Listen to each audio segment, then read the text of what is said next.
everybody, I'm Tom Vessel. I'm Violet. And I'm Ruby. And today we're taking a look at Paper Trail, which is not what you might think. A paper trail like the guy who just did, basically embezzled his company and I followed the paper trail to get him. No, this is about passing notes in class.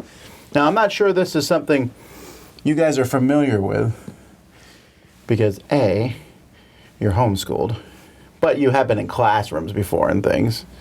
And B, I don't think people pass notes anymore. They just secretly text each other. Do people pass notes? Well, I wouldn't know. But anywhere you were in a group of people, do you pass notes? I mean, maybe you'd slide them a piece of paper if they're sitting right next to you at the same table. Yeah, but you're not passing a note across the class through other people? No. It seems like but anyway. Like, just wait after class at that point. Yeah. Well, this is basically based on that. This is a one versus many game where one person is playing the teacher, trying to catch the students who are passing notes to each other. Here's how it plays. So the one person is the teacher, and they have this big giant board here that is going to have the whole classroom on it. But since this is the teacher board, each student is going to have the same board. So we're going to take a look at these boards because they are smaller and easier to see. The students are going to have a big shield that they're going to use to block what the teacher can see here, and also give you some more information about the game. So at any given point in time, students are passing two different notes. And they'll have these, so this is the purple player, for example. So I'll have a purple note and an X note, just to differentiate between the two of them. You'll be drawing notes. So here, Unique has to get it to Andrew. So Unique is here. Andrew's up here, all the cards in alphabetical order. Barb has to go to Sophia. And so if you look at the different cards, these show you not only who is going to who, but also what kind of note it is. And that matters because players are going to have some mischief missions. And so you'll have some of these at the beginning of the game, and you'll get points for these, for scoring different notes, or even if you have notes taken away from you. So at any given point, the players are going to be moving notes around. On a student's turn, and the students will go first, they have different actions they can take. They'll have these notes here, and it shows where it needs to go. So one thing you do is just pass a note. You just follow one of these black lines. You can pass a note around the classroom. You can also throw a note.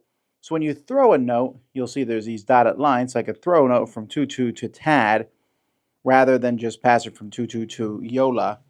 And you can do that, but if you do that, you're going to have to tell the teacher at the end of the round what color zone that you've thrown it into so that they know.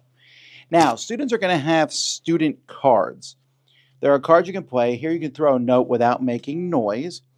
And they also can sneak cards because as the game goes by, different students are going to come under suspicion that the teacher will do. And if you pass a note to them, the only way to pass a note to them is to use one of these sneak cards, or again, to make noise. And students also can get a card that basically just cancels a teacher card, but only for you. Those are pretty much the only cards for student cards, but there is a lot of them in here. And you can draw a card as one of your main actions. Students can also draw, they can also draw more mischief missions if they want to. And they can exchange notes if they don't like the one they have. But every time you do actions like that, you have to pay rumors. And the rumors will go to the teacher as they play them. So passing a note, throwing a note, sneaking. You can also score a note if you finish one. If you get the note to where it's supposed to go, you tell the teacher. And this is going to matter because a teacher action, the teacher is going to pick someone and say, I suspect Craig. So let's say Barb passed a note this way. And the teacher said, I suspect Craig. Well, first of all, I'm going to say hit. So the teacher on his board is going to draw a purple mark there to know that Craig had the note at some point or other. And I will know this because I'm marking these as I move along the path here.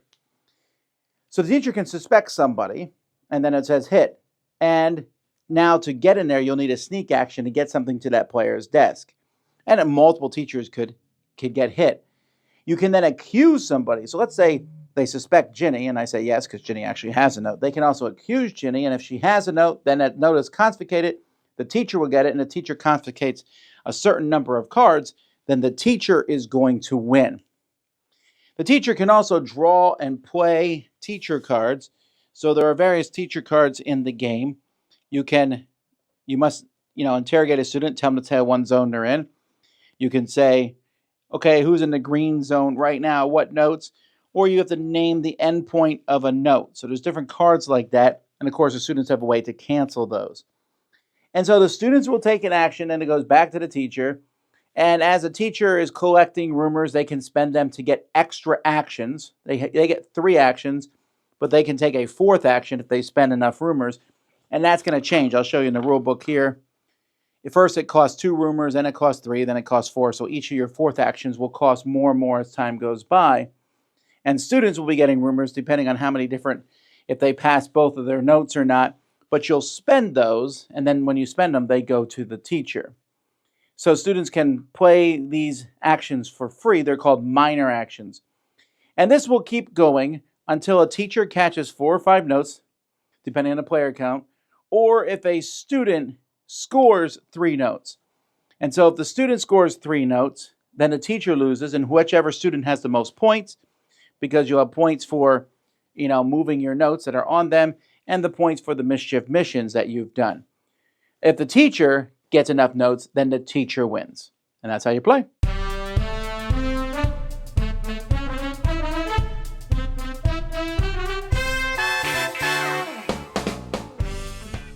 All right, so in this 7th grade classroom, you're passing notes and the teacher's trying to catch you.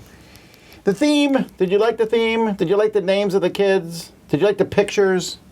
Okay, now I did not like the pictures. It was all very random pictures of kids. Like Yeah, you'll it really first just looks like they have went off of Google and put 'em what on. type? Like you'll have people looking like they're from Duolingo, and then you'll have just flat out pictures of kids. Okay. Well, I agree with everything Violet said. The names were a bit odd. Some of them. Well, they did that because they were looking for names that start with different letters of the alphabet. Really? But they definitely picked With that. that of Tutu. Well, I don't It's know. probably just a nickname. You never know. Probably. Whatever. Well, anyhow. So, and you guys said the teacher board looks like a chalkboard, but you didn't like how the player boards looked. I don't know. Just like crumpled piece of paper didn't look very good to me. I didn't mind the player board, in all honesty. Okay. Well, so this game, and I feel like the game's maybe a little bit bigger than it needs to be, but it doesn't bother me too much. Yeah. But the gameplay itself, so this is one person trying to catch a lot of people, but you're kind of doing it semi-randomly, Yeah. just guessing at first, and then after a while you might say, oh, well, this person had a note, but you still don't really know where they passed it. Whenever I caught anybody as a teacher, it was almost always straight luck. Yeah, you normally just picked a random person that had a note. It didn't matter if they still had it or not. That was your best option. Yeah, and it's kind of weird because you would pick someone, say you're suspicious of a student, and they would say, yes, the student had the note or not. Well, you can only accuse a student you're suspicious of, so you might as well accuse that one the same turn. What I did was I always would build a line across and back so they would have to go through a suspicious student at some point. You do that just to make them sneak it, but there's so many sneak cards and so many things. I'm gonna be honest, I don't even think the suspicious thing was even that helpful to you, because at some point you would have so many that you would have no idea what suspicious kid they passed it to. I guess I could narrow it down, but I guess that's the part of the meat of the game. I wanted something super deductive, like, ooh, which way did they go? And I was just kind of guessing. Even if they threw it, which you barely throw it, because it makes it so much more obvious where it is. If you say I threw it to orange, it's like on 2 students. Yeah, but meanwhile, purple, it could be anywhere. But you also have those cards that you play them, and when you throw it, then it's a quiet throw.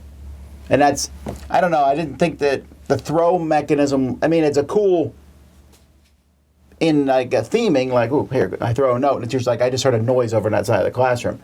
That's kind of cool. Did you feel, were you tense that I was going to catch you at any point?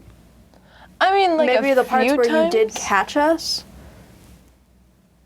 Were you nervous though? Did you feel any nervousness about No hiding? more annoyance. No, not really. One of my cards, again, I got points if you did catch them at some point, so I wasn't too nervous about it. Yeah, that was a weird card to have. And like, you got bonus points if you were caught.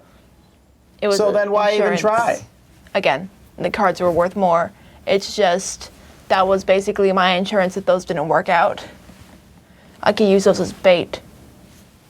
The cards were pretty powerful, and you definitely want to draw cards.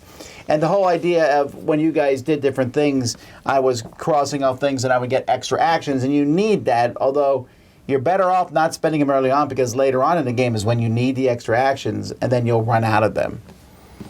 So overall, what were your thoughts? It's okay. The deduction is kind of random, but I mean, there's some in there. It was kind of fun, I would say so. 6.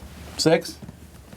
I also thought the game was pretty average. I liked it from like the point where we were playing, but I feel like it was probably either too boring or hard on your end, considering that you would have to guess the entire way through and just hope that there's a student passing a note there. I liked the design. I didn't like the characters. It was a bit weird, but it was an overall also. I would also give it a 6. Well, I guess we're all agreed then. I love the theming of this. I think that the idea of a teacher catching students is a fun theme. Fun to be the student, fun to be the teacher. Here, though, it's just okay. It doesn't feel like the classic games like Scotland Yard or other games where you're hunting people down. The theme is good, but it's not good enough to overcome the lack of real deductive skills. You can just say, did someone go through it? And they'll both say, yes, we went through it. I'm like, good, I got you. Well, not really. I still don't know what direction it went. There's a bigger game called with the Mr. Jack, or Jack the Ripper theming in it where you can follow like a trail. But this one, by the time you figure out the trail, the note has been passed. So you have to just guess right then, right now, or you miss it forever. So it's kind of funny, and there's some interesting ideas, but yeah, it's a 6 for me also. So that is Paper Trail. I'm Tom Vessel. I'm Violet. And I'm Ruby. See you all next time in class.